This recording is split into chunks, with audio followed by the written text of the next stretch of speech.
Olá, o Além das Montanhas de hoje traz ao debate a responsabilidade e a transparência na internet e nas mídias digitais, em destaque as redes sociais. Nós vamos falar sobre o projeto de lei das fake news que tramita no Congresso Nacional e também vamos discutir a liberdade de expressão nesses meios. Participam deste programa o advogado, professor e deputado federal por Minas, Lafayette Andrada, que comanda no Congresso Nacional a chamada Bancada Digital, a frente parlamentar alinhada com os interesses de desenvolvimento das empresas do setor de tecnologia digital.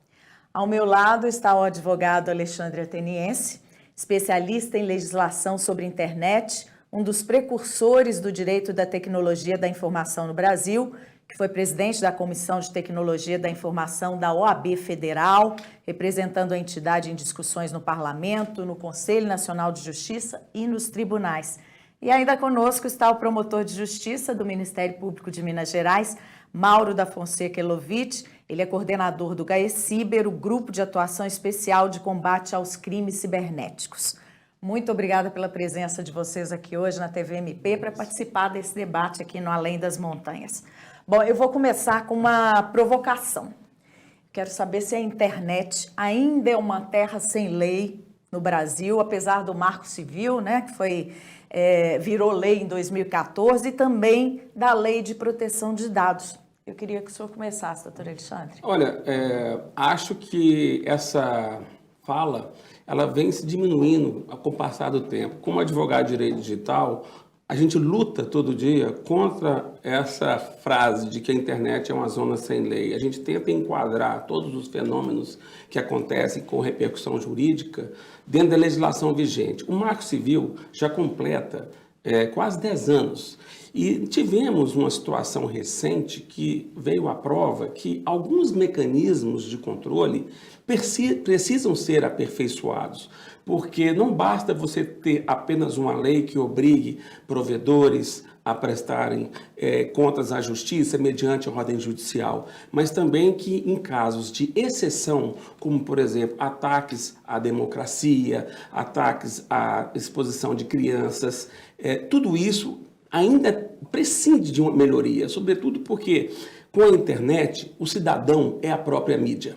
E essas grandes empresas, elas são empresas de tecnologia, mas também devem ser tratadas como empresas de mídia. Por quê? Porque se o cidadão é a própria mídia, quem propicia que o cidadão seja a própria mídia são essas empresas que dão todo o suporte para que isso tudo aconteça. Então, nós estamos falando em relação à censura prévia, isso nunca deve acontecer, mas nós temos que analisar que existem situações que poderiam ser analisadas com mais detalhes, que colocam em risco a democracia e que certamente poderiam obrigar a uma regulamentação mais detalhada para que essas empresas pudessem colaborar de forma mais ostensiva com o nosso país, com a nossa legislação, com a nossa jurisdição, porque eles detêm grande parte da infraestrutura da internet. E como são empresas de mídia e empresas muito bem-sucedidas, qualquer tentativa de regulamentação obviamente vai afetar o modelo de negócio das mesmas. E isso, obviamente, não agrada aqueles que são muito bem-sucedidos nessa área. Deputado, qual que é a sua opinião? A internet precisa ser regulamentada, né? O avanço da tecnologia fez com que as estruturas tradicionais da burocracia, do Estado, não acompanhassem esse mesmo desenvolvimento. Então, é preciso fazermos essa atualização, como disse o doutor Ateniense. Nós precisamos atualizar, precisamos modernizar a nossa legislação e regular, né, o uso da internet. Isso é fundamental, mas lógico que sempre obedecemos princípios constitucionais. Nós temos um arcabouço jurídico que existe aí, nós temos um arcabouço constitucional que não pode ser preterido. Então, dentro dessas prerrogativas, dentro dessas premissas, nós precisamos sim regular a internet. Doutor Mauro, sua opinião? A gente tem que trabalhar para superar essa ideia geral de que a internet é terra sem lei. É um esforço que tem que ser conjunto de todas as estruturas de Estado e do setor público também. O aprimoramento da legislação é necessário, como meus colegas aqui de bancada acabaram de falar, pois a prática mostrou que diversos desses institutos estão ultrapassados. O que se pensava da internet em 2014, em 2016, já não se aplica inteiramente a 2023. A tecnologia evolui muito rápido e o Estado tem que acompanhar isso, porque o fim do direito, o fim do Estado é permitir o convívio saudável em sociedade, é regulamentar os conflitos de interesses. Então, se a gente não está acompanhando a prática, a legislação fica um documento vazio, fica algo para fins meramente acadêmicos. E a lei, o direito não pode servir para isso, ele tem que regulamentar situações fáticas reais enquanto elas acontecem. Mas não é só a legislação também, nós temos que melhorar a nossa jurisprudência, nós temos que melhorar as estruturas de Estado que fazem a investigação de crimes em meio digital, investir nisso para que a gente possa dar uma resposta que não seja só meramente formal, mas que mude efetivamente, proteja as pessoas. Nós precisamos também que o próprio mercado e a cultura da população evolua, se ajuste a esses novos tempos para que a gente alcance um equilíbrio. Toda nova tecnologia levou a um período de adaptação. Então, quando surgiu o telefone, primeiro, né, não se pensava em qualquer tipo de regulamentação. Depois vieram as agências de regulamentação de telecomunicação, a legislação, o mecanismo da interceptação de comunicação telefônica para poder garantir a segurança das pessoas. Então, tudo é uma evolução. A gente não pode ter essa resistência e achar que a internet, o Estado não pode intervir, que a internet pode, porque tem que regulamentar conflito de interesses, ele tem que proteger a população. E isso também se dá em meio digital. Doutor Alexandre, o Marco Civil da internet ainda tem alguma importância? Porque como a gente estava falando, como ele virou lei em 2014, né, acaba ficando defasado, porque a tecnologia avança muito rapidamente. Né? Legislar sobre tecnologia é uma das tarefas mais difíceis que existem, porque eu acho que a lei está sempre a reboque das mudanças tecnológicas. Né? O Marco Civil da internet foi de grande importância, porque tutela os direitos do cidadão no uso das plataformas digitais. Antes disso, nós tínhamos umas decisões vacilantes, ora com responsabilidade objetiva, direta dos provedores, ora não, subjetiva. Nós temos que melhorar o Marco Civil da internet, porque, vejamos, de acordo com esses incidentes graves que aconteceram no país esse ano, nós não podemos permitir que provedores, que as Big Techs, possam manter um modelo de negócio tão lucrativo que coloque em risco a integridade de pessoas, como crianças, adolescentes, problemas de nazismo, de fascismo, problemas que poderiam ser solucionados antes que determinados ataques à democracia poderiam acontecer. Então, o modelo de negócio, da forma como está hoje, dessas Big Techs, merece ser regulamentado para que não fique uma zona confortável, porque eu acompanho diariamente esses assuntos e vejo como foi difícil ao longo do processo eleitoral ano passado, de fazer o cumprimento efetivo das decisões que saíram no TSE. Então, há cerca de poucos dias atrás, o ministro Alexandre de Moraes novamente reiterou esse ponto, que a resistência, ela vem no sentido de dizer, isso é tecnologicamente impossível, não há como fazer isso, isso vai afetar a censura prévia, etc. Poxa, mas será que a resposta tem que ser simplesmente no sentido de que não dá para fazer? Será que com toda a inteligência que está por trás, essas empresas não poderiam ser mais flexíveis a atender às necessidades do cumprimento efetivo das leis brasileiras? Porque isso não é uma pauta brasileira, isso é uma pauta mundial. Nós estamos diante de uma disputa que agora acontece no Brasil, mas isso já vem há décadas. O que aconteceu foi que teve aquele terrível incidente em 8 de janeiro que chamou a atenção da mídia e viu que, da maneira como estava o Marco Civil, a situação não se resolve. E por isso é que nós temos que, aqui no Brasil, desculpa falar, mas com muita franqueza, se a gente não tem um episódio assim catastrófico, etc., o assunto acaba não sendo pautado para poder ser levado ao Congresso, para poder ser regulamentado. Foi exatamente o que está acontecendo. Então, eu espero que esse exemplo de ineficácia da jurisdição brasileira, muitas vezes sobrestada pela vontade econômica, de negócio das Big Techs seja mais moderada, seja mais regulamentado. Porque o grande debate que existe no mundo hoje tem dois protagonistas. De um lado, as Big Techs, que dominam grande parte da infraestrutura da internet, querendo prevalecer os seus interesses comerciais, e de outro, o Estado com E maiúsculo, que tenta resgatar nas plataformas digitais aquilo que está como prerrogativa na própria Constituição, que é o exercício das leis perante uma população geograficamente definida. Então, enquanto a gente não tiver um equilíbrio nesse duelo de forças, nós vamos ainda estar privilegiando determinados modelos de negócio que não querem se adequar à legislação brasileira e, com isso, o Estado e a própria população saem perdendo. Deputado, há essa discussão no Congresso, né? Há que se aprimorar a nossa legislação, a atualização, por exemplo, do Marco Civil da Internet não deveria ser permanente? Essa é a grande discussão e que brotou com o projeto da fake news, que foi um projeto muito combatido. Na verdade, o que aconteceu? O projeto das fake news, chamado projeto de fake news, ele foi se desconfigurando e, ao final, o texto final, que foi muito combatido, ele acabou sendo um texto muito disforme, um texto muito impreciso. Se a gente pegar para ler, e aqui eu faço maior reverência ao deputado Orlando Silva, que é um deputado muito sensato, um deputado sério, mas não é do ambiente jurídico, mas aí um conjunto de pressões que existiram. O fato é que o texto final ficou um texto muito impreciso e às vezes até contraditório. Por exemplo, tinha lá um artigo que dizia até que poderia haver uma multa preventiva.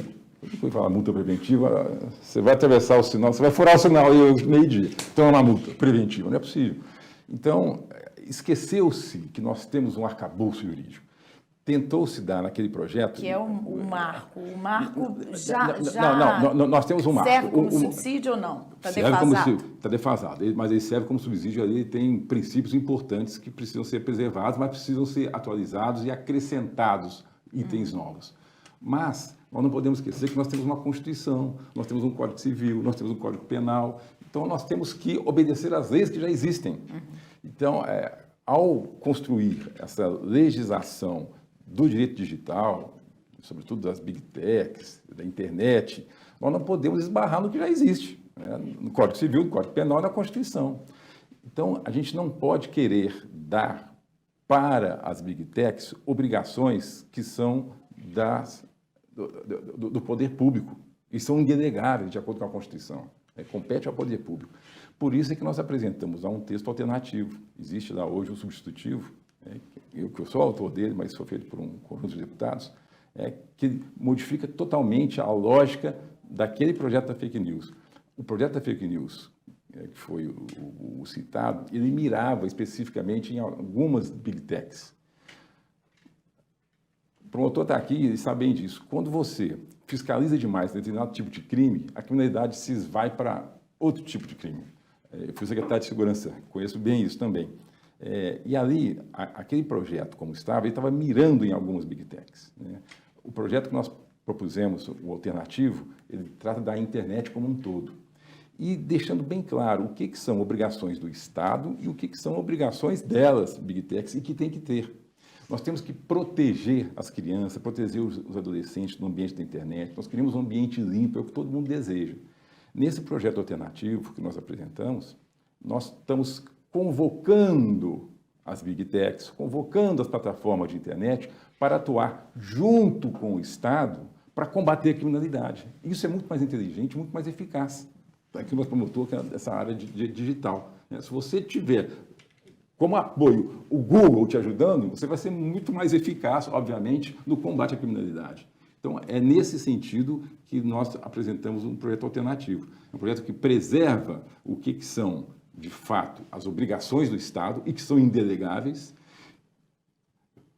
As empresas, elas são tratadas com as obrigações sociais que elas têm que ter, que a Constituição determina, mas que o Estado e as empresas são convocadas a atuarem juntos contra a criminalidade. Isso é isso que nós possível, desejamos. doutor Mauro? Porque o que a gente vê é muito pouca flexibilidade por parte dessas empresas, né? E só para completar, o que você está falando é verdade, porque nós não temos essa legislação. Né? Essa aqui é a proposta O marco da lei nova. deixou essa brecha, doutor? Deixou. O Marco Civil da Internet ele é um instrumento muito importante, ainda é a nossa principal regulação, permite um mínimo de accountability, de identificação de postagem, de identificação de criminosos, mas ele está muito ultrapassado, muito. No que se refere a dado cadastral, no que se refere a mecanismos para obtenção de dados, a obrigação das Big Techs. E aí, deputado, eu falo muito da nossa prática. As Big Techs, elas são muito cordiais, são muito educadas, desde que não tenham que fazer algo que elas não querem fazer. Exatamente. Não tem uma lei que exige isso. Isso. Tudo implica em custo. E se não houver uma legislação determinando, eles não vão fazer. E o fato de ter uma legislação também não vai inviabilizar o modelo de negócio deles. É um negócio multibilionário. Eles têm condições de se adaptar. Tem um autor, eu adoro, de direito digital, Lawrence Lessig, e ele fala muito isso. Professor. Sensacional. E ele fala que a internet ela é plástica. Né? O ciberespaço ele é plástico. Ele fala assim, ó, the code is law. Quem tem o código de programação, ele tem mais efetividade de quem constrói as leis. E é o que nós estamos vivenciando. Ou seja, eu não conheço, deputado, infelizmente, gostaria até de ter algum exemplo para citar, algum país que funcionou, que um Big Tech se aliou ao governo para poder combater esse tipo de situação. Não houve ainda um país que fez uma legislação nesse sentido. Sim, eu acho assim, seria uma grande surpresa para mim, se efetivamente o lado comercial, financeiro, que impulsiona tanto o negócio dessas empresas, pudesse ser reavaliado no sentido de buscar esse alinhamento. Mas é no sentido que eu estou dizendo o seguinte, que nós temos que utilizar as Big Techs, a inteligência deles, para nos ajudar no combate à criminalidade.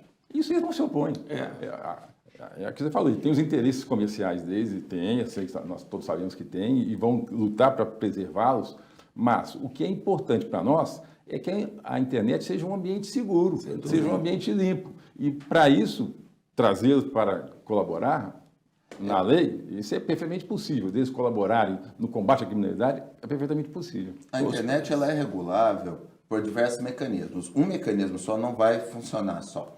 O código, né, a programação, ela é o que regula, na verdade, a prática, mas você pode mitigar e direcionar a programação com legislação, com mercado e com costume. Então, a gente tem que agregar esses 3 pontos, mas a gente tem que buscar, como o doutor Alexandre falou, um equilíbrio. Hoje, a gente tem supremacia de força das Big Techs. Então, a gente tem que trabalhar para ajustar isso. Bom, entre as responsabilidades da internet, me corrijam se eu estiver errada, mas estão a proteção da privacidade dos dados pessoais dos usuários, a garantia de liberdade de expressão, comunicação e manifestação de pensamento e a garantia da neutralidade da rede, entre outras coisas, mas essas é que a gente vai pegar aqui para o nosso debate. Doutor Alexandre, juridicamente, há limites para essa liberdade de expressão e para a neutralidade das redes, né? Ou deve haver, na sua opinião? Sim, nada no Brasil tem que ser considerado na legislação como um direito irrestrito. Vamos considerar, por exemplo, a questão da liberdade de expressão. É uma garantia constitucional, como também, a partir desse ano, a garantia à proteção de dados pessoais também é uma garantia constitucional. Então, como mitigar problemas em relação a essa situação? É o critério da proporcionalidade. Será que, diante do caso concreto, é proporcional garantir a liberdade de expressão se essa liberdade de expressão está afetando a proteção de dados, a intimidade de várias pessoas? Se isso for desproporcional, é óbvio que não há que se falar em direito irrestrito à liberdade de expressão. Se fosse assim, todos nós poderíamos estar achicalhando, ofendendo, atacando a honra de pessoas, vilipendiando, que é o que mais acontece na internet, a disseminação da pós-verdade. Eu acho que nós temos que ter consciência de que a legislação ela precisa colocar limites no que é a defesa das Big Techs, que isso vai afetar a liberdade de expressão. Isso não é um direito irrestrito. Eu queria muito acreditar no papel conciliador, de suporte das Big Techs em relação ao cumprimento efetivo da legislação nacional. Infelizmente, a minha experiência como advogado que defende as vítimas desses ataques, que precisa se socorrer da cooperação dessas Big Techs para poder solucionar a identificação de autoria e punir infratores, é muito ruim. Eu vou ser muito claro e transparente do meu ponto de vista. Eu gostaria de estar falando outra coisa, gostaria de estar equivocado, mas para mim as Big Techs elas têm compromisso, não é com a legislação, são com os cliques que geram lucro para ela. E isso tem que ser percebido pelo Congresso Nacional de modo a estabelecer esses limites, porque elas não estão ali, assim, elas estão mostrando suas garras agora em relação a que, à medida que o governo vai apertando, vai tentando fazer regulamentação, chama para uma audiência pública, não comparece, isso tudo mostra que isso está afetando o modelo de negócio deles. E o governo, conforme o Dr. Mauro muito bem salientou, tem que buscar esse equilíbrio de forças. Não é fácil, não é fácil. Para vocês terem ideia, eu estudo esse assunto diariamente. O Google publicou em março desse ano as suas receitas dos últimos 12 meses. Foi equivalente a 1 trilhão e 200 bilhões de dólares. Sabe o que isso representa em relação ao PIB de países? A Rússia. Então, nós estamos lutando, gente, não é contra o Google, não, é com uma empresa do tamanho do PIB da Rússia. E essa é uma só, né? Essa é uma só. E a nossa inspiração legislativa toda vem da União Europeia. E na União Europeia, há cerca de um mês atrás, nós tivemos regulamentações destinadas a pelo menos 17 Big Techs para colocar mais transparência no modelo de negócio. Uma das coisas que o Dr. Mauro também citou, que é a transparência em relação aos algoritmos, que hoje estão discriminando pessoas, estão tomando decisões automatizadas, que precisamos ficar atentos a esses detalhes, porque senão a regulamentação sistêmica, aquilo que eu disse, o Code is Law, vai sempre preponderar em relação à garantia do Estado democrático de direito. Isso não pode acontecer. Deputado, o que o senhor defende quanto à liberdade de expressão? E eu queria saber se é o mesmo que defendem as empresas digitais. As empresas, eu não falo por elas, não sei o que elas pensam. Nós temos que garantir a liberdade de expressão, né? Esse projeto alternativo que nós apresentamos é justamente para garantir a liberdade de expressão. Mas o doutor Alexandre Teniense falou muito bem.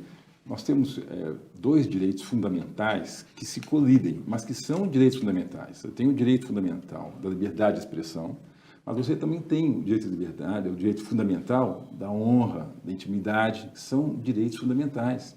Então, é preciso equalizar o usufruto desses dois direitos fundamentais. Um não pode fazer com que o outro desapareça. Então, em nome da liberdade de expressão, você não pode acabar com o direito da intimidade, com o direito da honra.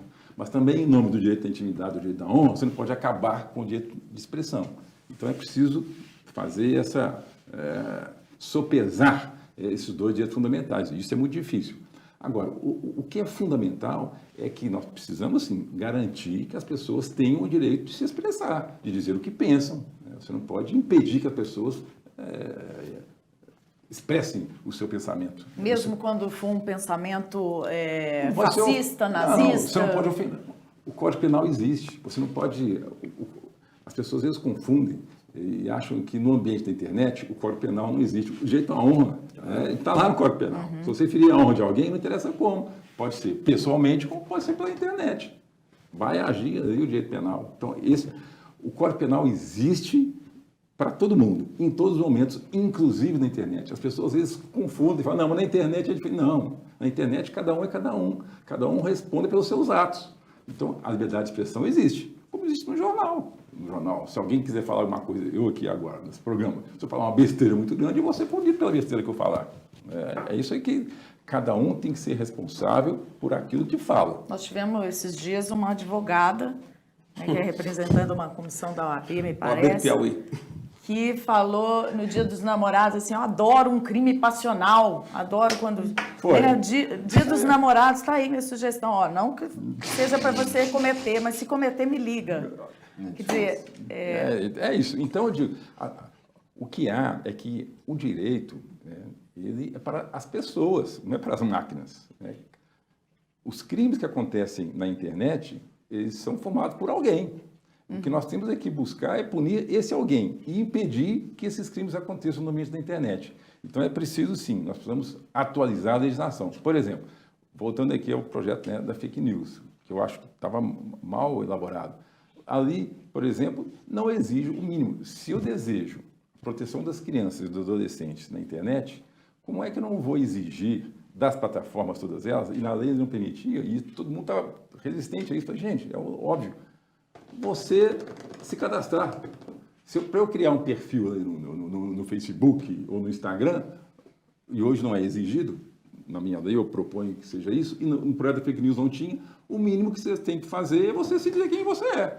O perfil pode ter o nome que quiser, tia Maria, tia Flor, mas quem é que é o dono desse perfil? Lafayette, CPF e tal. As pessoas têm que se identificar, né? O projeto da fake news não tratava disso. Com identidade validada. Né? Foto da identidade é igual ao Detran quando você vai. Uai, por que não? Né? E aí, sim, quando houver um crime, opa, tem um perfil aí que está fazendo terrorismo, que está fazendo. Opa, facilmente, o perfil tal, tia Mariazinha. Esse perfil é o João Augusto, que é o dono desse perfil. Quer dizer, é tão óbvio, tão elementar. Então, a crítica que a gente fazia era aquele projeto, para mim, estava mal configurado, mas é fundamental, sim, uma regulação atualizada da internet para que tenhamos internet segura, principalmente para as crianças. Nós vamos falar mais detalhadamente sobre o projeto daqui a pouquinho. Eu queria saber do Dr. Mauro, qual que é a sua opinião sobre a liberdade de expressão, principalmente, né, no meio digital, e como é que o Ministério Público tem se posicionado sobre isso? Muita gente confunde liberdade de expressão com falta de responsabilização. O deputado colocou isso muito bem. Você tem o direito de falar o que quiser, mas se você falar e cometer um ato ilícito, seja civil, seja criminal, você vai responder por aquilo. Então você tem que ter mecanismos, e isso não é censura. Vamos deixar bem claro. As pessoas, principalmente todo brasileiro maior, capaz, responde por seus atos. Então a pessoa gerou-se essa ideia que na internet você é inimputável. Você pode fazer o que você quiser, que não vai te ter responsabilização. E se você tiver responsabilização, você está sendo censurado. Você não está sendo censurado. Você está respondendo por um ato ilícito que você cometeu. Então nós vamos o quê? Fazer cessar o dano, porque na internet é permanente. Se eu for te ofender aqui, Laura, nesse minuto, nesse segundo, vai ser uma coisa que eu te ofendi aqui e passou. Se tiver publicado, seja na televisão, seja na internet, a ofensa é permanente, a sua violação à sua honra vai ser permanente. Então, como consequência disso, você tem que ter os mecanismos para me responsabilizar se eu te ofendi, penalmente por uma injúria, civilmente por um dano moral, e fazer cessar o ilícito, ou seja, retirar aquela postagem, retirar aquele programa ofensivo à sua honra. Então, que normalmente é demorado, né? Demorado. A gente tem que aprimorar esses mecanismos e eu acho assim, o deputado bateu num ponto muito importante. Accountability, dado de cadastro, dado de identificação. A gente tem que acabar com o anonimato na internet.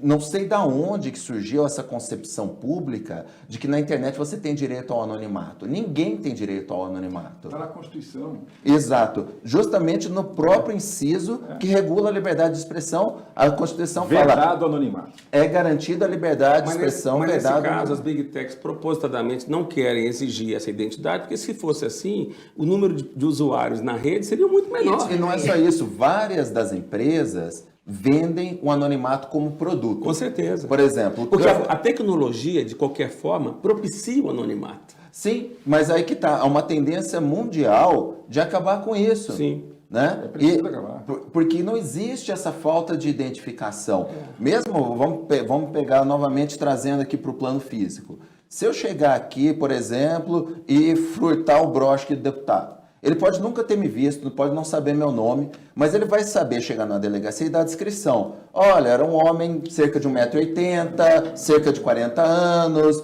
sem barba, vestindo um terno de tal cor. Agora na internet não. Na internet você tem zero identificação. Então isso tem que acabar. E existem mecanismos tecnicamente viáveis de fazer isso. A certeza que eu tenho, lidando com esses problemas todo dia, é que quem pratica esses atos ilícitos tem duas premissas muito fortes. Primeiro, a certeza do anonimato e a certeza da impunidade. Exato. Então, se a gente não fizer algo que possa contrabalançar e dificultar essas situações, os crimes vão estar sempre preponderando e sem efetividade de uma lei que possa combatê-los. Eu queria chamar a atenção para o seguinte, nós estamos falando de crimes individuais, né? Quando a pessoa usa a liberdade de expressão para se manifestar, citei aqui o caso de uma advogada lá do Piauí, mas há, às vezes, movimentos organizados usando esse pleito da liberdade de expressão. A defesa de uma causa. Exatamente, a defesa de uma causa, como nós tivemos, por exemplo, com a campanha antivacina, né, que ameaça vidas, e nesse caso fica mais difícil de você fazer o accountability, né, de você processar essas pessoas, porque são muitas, divulgando um mesmo discurso. Como resolver essa questão?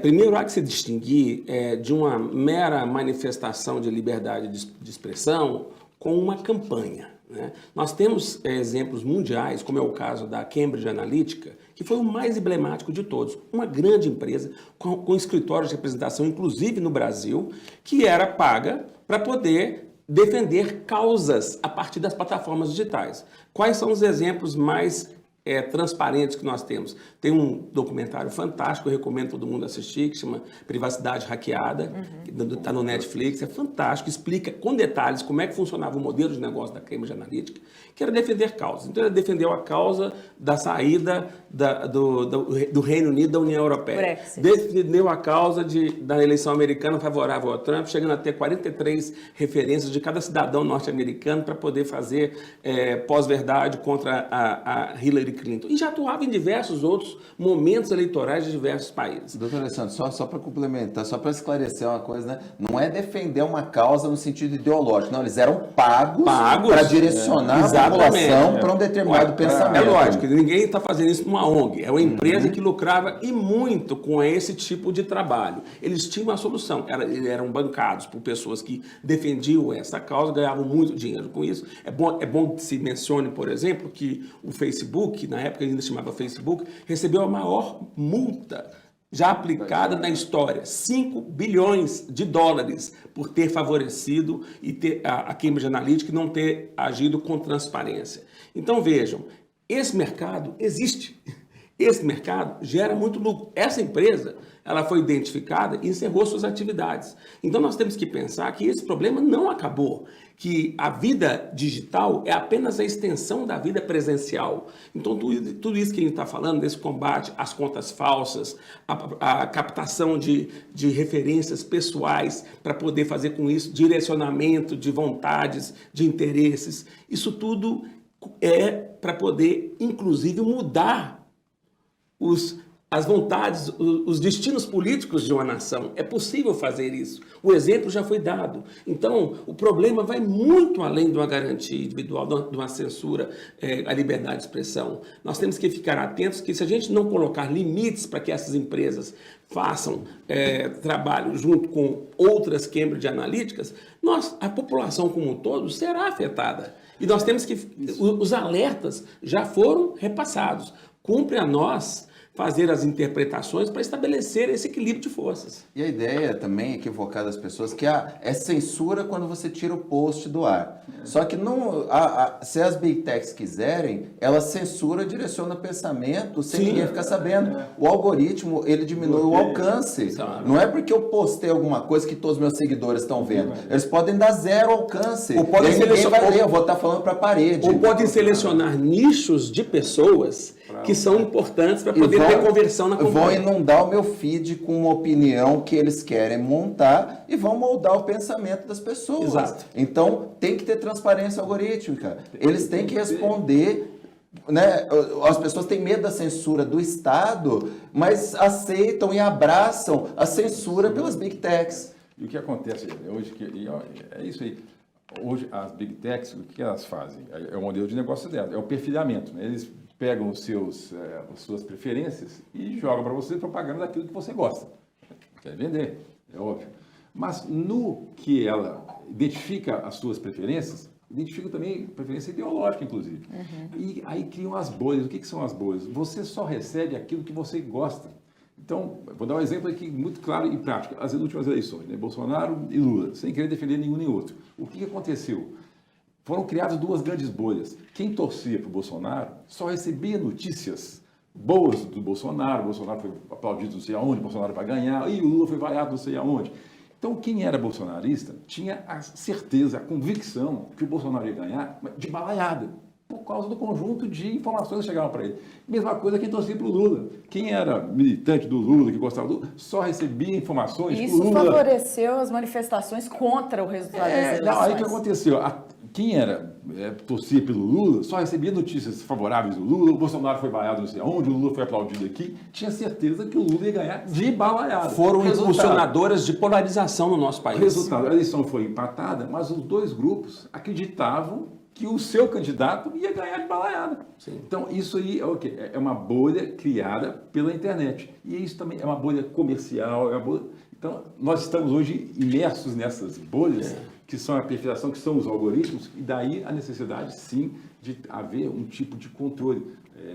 E para prevenir que esses algoritmos não levem informações falsas, informações para um conjunto errado de pessoas. Neste último bloco do Além das Montanhas, nós vamos falar sobre o PL das Fake News, que tramita na Câmara dos Deputados em Brasília. É um projeto de lei que prevê uma regulação das plataformas tecnológicas, as chamadas Big Techs, como a Meta, por exemplo, que é dona do Facebook, Instagram e WhatsApp, e ainda Google, YouTube, Telegram, Twitter e outras, com a moderação de conteúdos nas redes sociais numa tentativa de combate à disseminação de informações falsas. E aí eu pergunto então primeiro para o deputado, como integrante dessa bancada das plataformas digitais, para o senhor explicar para a gente por que as empresas são contra o PL. Vamos lá. Eu sou presidente da Frente Parlamentar Digital, né? Não sou das Big Techs, não. A Frente Parlamentar é que procura impulsionar o conhecimento tecnológico no Brasil. E aí entra o Uber, Mercado Livre, são as Big Techs da internet, não. O que acontece? Aí o doutor Alexandre falou bem aqui, as Big Techs querem ganhar dinheiro. Quanto menos houver regulação, para eles é o melhor dos mundos. Mas não é o melhor dos mundos para nós, cidadãos. Né? Então é necessário haver, sim, uma regulação. É importantíssimo que haja uma regulação. Mas, como disse aqui o doutor Mauro, promotor, é necessário que hajam pessoas que estão ali na ponta a discutir realmente os problemas trazidos pela internet. O projeto, voltando aqui, o projeto da fake news, aquele que estava tramitando, ele era muito impreciso. Ele colocava em cima das Big Techs um conjunto de obrigações, que elas devem ter, mas sem dizer exatamente quais. O senhor disse que estava tramitando, que ele chegou aí à votação, ele quase foi agora, a votação, mas agora não vai voltar a votação mais? Não, deve voltar, mas é porque aquele texto que estava muito ruim, de fato. Né? Aquele texto não seria aprovado, então foi retirado e o relator ele pode modificar o seu próprio texto. Nesse ínterim, nós apresentamos um texto substitutivo. Né? O relator... O trâmite desse substitutivo, uma vez apresentado, seria qual a partir de agora? Ele entra na garupa do outro, entra junto. Né? Assim, a qualquer momento ele pode ser votado. Ou quando for votado o outro, o substitutivo pode ser votado como alternativa no momento da votação. Na íntegra ou em parte? Pode ser em parte, pode ser na íntegra. Na hora que ele for votar, o texto base é o do relator. Mas na hora que for colocado em votação o texto do relator, o substitutivo também é colocado em votação. E o que prevê o substitutivo e diferente do... Bem diferente. Então, isso. O texto original, ele direcionava para essas Big Techs, essas principais, a regulação. E ficava só para elas. Que, para mim, isso é ineficaz. A hora que você regula só essas plataformas, a criminalidade vai para outras. Né? Então, por exemplo, lá o WhatsApp, o Telegram... Várias plataformas de joguinhos que existem hoje, você pode dialogar, fazem mensagem. Discord.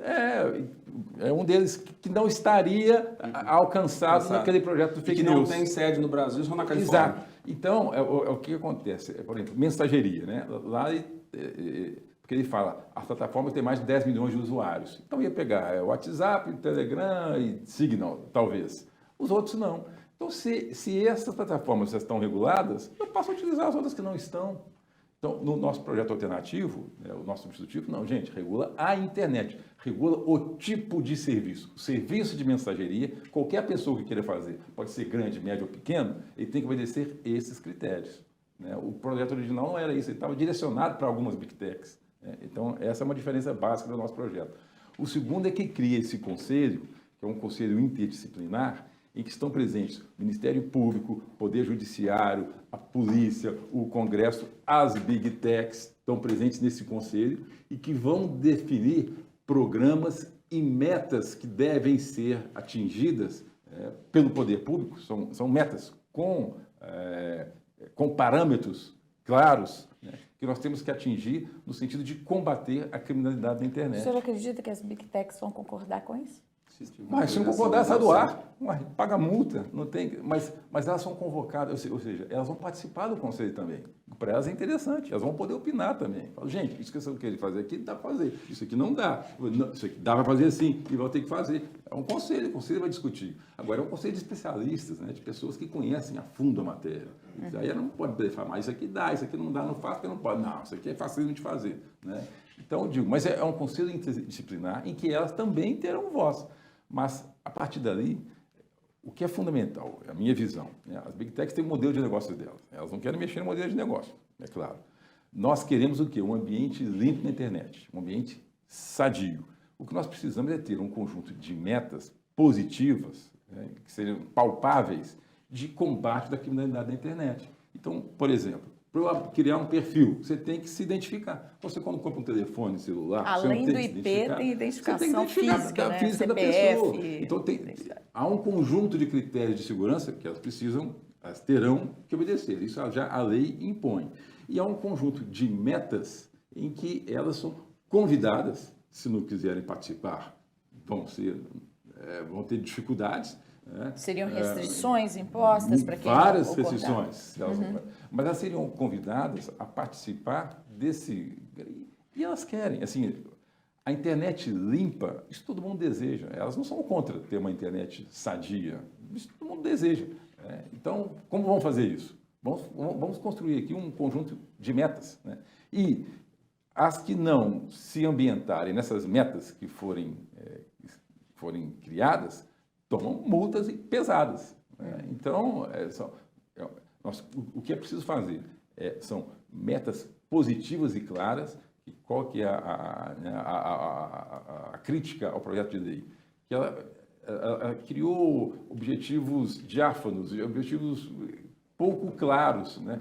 As Big Techs têm que impedir o discurso de ódio na internet. O que é impedir o discurso de ódio da internet? Doutor Alexandre, o senhor acha que isso é possível, esse consenso? Olha, com toda sinceridade, se eu analisar o passado, eu estaria bastante surpreendido que as Big Techs teriam mudado de comportamento. Mas não é consenso. Elas têm um assento ali e o que for decidido ali é determinado, não é consensual, não, né? Nas vezes que eu acompanho esse assunto e vejo que elas foram compelidas a cumprir uma decisão judicial, a legislação brasileira, é que foram aplicadas multas bastante severas, como foi o caso da campanha eleitoral, onde as multas chegaram a ser aplicadas na faixa de R$100 mil por hora. E relato do ministro Alexandre de Moraes, quando isso aconteceu, eles ainda diziam que 1 hora era impossível de retirar, mas segundo ele, retirava em 15 minutos. Então, veja, quanto maior pressão, mais elas vão se tocar que vão fazer com que haja algum tipo de obrigação, porque existe inequivocamente, deputado, digo não por mim, mas pelos fatos em que eu li todo dia, uma tremenda má vontade delas, porque isso atrapalha o negócio. O negócio das Big Techs prospera em relação a deixar com que a legislação brasileira seja pouco efetiva. Nós temos no mundo digital a extensão da vida presencial. Ora, as leis que se aplicam no mundo presencial, de igual maneira, devem ser aplicadas às plataformas digital. Só que ali elas mandam um recado para o Estado dizendo o seguinte: nesse mundinho aqui digital, prevalece, são os meus interesses comerciais. Eu vou cumprir a lei? Vou tentar. mas vou dificultar ao máximo, vou demorar ao máximo para que isso aconteça. Deputado, eu torço eu torço muito. Acompanhado a discussão, diariamente. participado das comissões? Não, das comissões não. Mas eu estou falando é o seguinte... Não, eu concordo com você. Elas têm que ser compelidas, tem que ser multas pesadas que as obriguem a fazer o que for decidido. Mas não é só isso. multa. A gente tem que pensar em efetividade. E é isso Porque o que aí. acontece? Você pega, por exemplo, o Telegram, que para mim é o maior exemplo Sim. de falta de respeito com soberania nacional, com legislação mundial. Não Descaso, escárnio. chega ao ponto do escárnio. Como é que você... Não adianta, você pode botar uma multa de $1 trilhão para o Telegram que você não vai ter como efetivar. Ele não tem uma sede aqui no Brasil, ele não tem pessoa jurídica constituída propositadamente, não cumpre decisão judicial. Tem vários casos de pedofilia que estão barrados por falta de cumprimento do Telegram. Mas olha só, é interessante a gente pensar que o único mecanismo efetivo mesmo foi quando o ministro Alexandre bloqueou. Só que aí que está. Foi manipulada a opinião pública de um jeito que as pessoas acreditavam que o Telegram é serviço público. Não, você bloqueou a comunicação de não sei quantos milhares de brasileiros. Gente, é uma empresa privada. Se a TIM der problema, você vai para Oi, você vai para Vivo. Você não tem... É uma empresa que está cometendo um crime, tem que ser punida. E tem que ser na medida que for efetivo. Se for efetivo, por exemplo, a aplicação de multa, como foi para algumas Big Techs, excelente, você não precisa chegar a um extremo de bloquear. Agora, você não tem que ficar com dó de bloquear. Não. Se você não tiver nenhuma outra alternativa, ele não pode vir, porque está tratando dados sensíveis da população brasileira. Ele vem aqui, lucra muito, coletando dado e tratando, e ele tem que responder por aquilo. É claro. Doutor Alexandre, você estava falando do acompanhamento da tramitação desse projeto. Acompanhando, fazendo esse monitoramento em relação a esse assunto, as demonstrações que a gente tem tido até agora é que não há, assim, nenhum aceno efetivo de mudanças em termos do comportamento das Big Techs. Volto de novo no processo eleitoral. No processo eleitoral, o TSE, em situações passadas, viu que sem a colaboração das Big Techs, ele não conseguiria fazer o cumprimento das decisões que no eleitoral, como a gente sabe, tem que ser cumprido em questão de minutos, sem a colaboração. Então fizeram um acordo com as Big Tech, chamaram todas. O Telegram foi o único que não compareceu, embora intimado várias vezes, porque para ele é bom ser considerado como uma terra sem lei. Ele quer isso. É o propósito, entendeu? Então, aí o que acontece? Esperávamos, então, que durante a eleição tudo iria transcorrer, ou seja, os excessos seriam punidos de uma forma muito mais efetiva do que a eleição de 2018. Pois bem, participando de uma mesa dessa com a superintendente do TSE, eu perguntei para ela, e essa eleição? Como é que foi? Foi difícil você cumprir a ordem judicial? Ela falou assim, de igual a pior. Eu falei, mas como? Quais eram os mais resistentes? Ela falou, o pior de todos era remover conteúdo do YouTube, que eles não queriam. Arrumavam uma desculpa de que era armazenado fora, que não podia, que tinha dificuldade tecnológica, etc. Então, o que acontece? Na hora do vamos ver, entendeu? Essa má vontade, até hoje, prepondera. Eu torço para que o governo brasileiro possa, através do nosso deputado, da Câmara dos Deputados, encontrar um caminho de efetividade.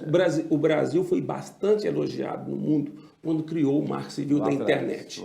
Então, agora é hora do Brasil novamente se mostrar diferente na tutela dos direitos das pessoas em relação ao uso da internet, porque esse é o caminho. Nós confiamos muito no senhor, deputado. Conta conosco. E aqui? Eu quero só ressaltar que nós convidamos representantes de 3 dessas plataformas, né, entre elas a Meta, que é dona de WhatsApp, Facebook, e 2 se recusaram a participar desse programa, né, e uma outra nem respondeu, então isso é normal, né? Doutor Mauro, eu queria perguntar como é que o Ministério Público tem atuado no combate às fake news e outros crimes, né? Não, nós temos cada vez mais aprimorado, investido, expandido a nossa atuação, porque a criminalidade digital é a criminalidade que mais cresce no mundo. E as instituições públicas elas têm que estar preparadas para enfrentar aquilo porque é uma realidade que não tem mais, hoje em dia é visto como algo fora, mas cada vez mais está na realidade do brasileiro e a gente tem que estar apto a dar uma resposta que a sociedade espera do Ministério Público. Eu queria só aproveitar 2 ganchos no que eles colocaram aqui. Na minha opinião, eu entendo, né, o doutor Alexandre colocou, só começou a caminhar essa melhoria da regulamentação da internet depois do 8 de janeiro, mas eu entendo, isso aí é um fenômeno mundial, depois do 11 de setembro veio o Patriot Act nos Estados Unidos, é um caminho natural. Mas eu vejo também, né, como exemplo, a própria questão das barragens. Foi necessário 2 tragédias aqui no estado de Minas Gerais para que houvesse a regulamentação da legislação.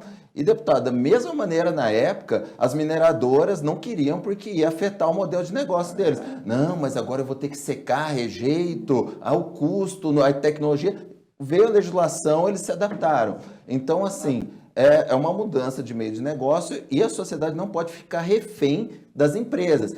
Então se você me regulamentar, eu vou fechar minhas portas aqui no Brasil. Não vai. Nós temos que perder essa síndrome de vira-lata. O Brasil é um dos maiores mercados mundiais dessas Big Techs. Tem um outro aspecto que eu queria ressaltar. Eu tive a oportunidade de estudar nos Estados Unidos com os principais professores lá dessa área, lá em Harvard.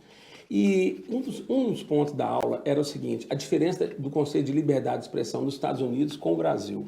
Então, os professores diziam que, pelo artigo 1º da Constituição Americana, lá a liberdade de expressão é absolutamente irrestrita, enquanto que coisas que para eles seriam possíveis de existir em termos de conteúdo, porque lá eles dizem o seguinte, aqui nos Estados Unidos, a gente responde conteúdo com conteúdo.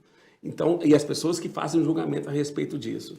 Então, mas só que aqui no Brasil, os limites são muito mais restritos em relação a essa liberdade de expressão. Então é bom a gente ter em mente que o raciocínio, a cabeça dessas empresas, obviamente, é em cima da legislação da Califórnia e da Constituição Federal Americana, que tem um conhecimento, que preceitua um direito absurdamente amplo. Então, umas empresas que têm esse DNA, realmente, quando vêm para um país como o nosso, que não é um país totalitarista e nem a gente quer, obviamente, mas tem que se adaptar a essa questão. E não é só isso, assim, só queria colocar um ponto, assim, o que eu lamento um pouco, quando a gente vai falar do PL 2630, é ele ser associado com o PL das fake news. Tô de acordo. Porque isso é terrível. Isso gera uma polarização, a população tem uma resistência daquilo. Foi muito bem carimbado isso aí dos interesses da Big Tech. Para mim, seria assim, PL da regulamentação das plataformas digitais. Isso. Pronto. Porque vem toda uma carga política e ideológica em cima que atrapalha a discussão. De acordo. A gente tinha que estar discutindo responsabilidade dessas grandes empresas na atuação da internet. E não ficar discutindo... afeta a liberdade, afeta a questão das fake news? Afeta, mas não envolve pedofilia, envolve estelionato, envolve extorsão. Estrategicamente, para as Big Techs, foi muito melhor carimbar como PL das fake news, porque aí ele pega o gancho, liberdade de expressão, quem segue e tal. Quando na verdade não é nada disso. A questão é estabelecer limites quanto a esse modelo de negócio que lucra absurdamente, passando em cima da legislação brasileira. Exatamente. Para finalizar, deputado, rapidinho, porque nosso tempo está terminando. Qual que é o trâmite agora? Bom, nós temos que agora aguardar o relator propor um novo texto e já está em condições de plenário.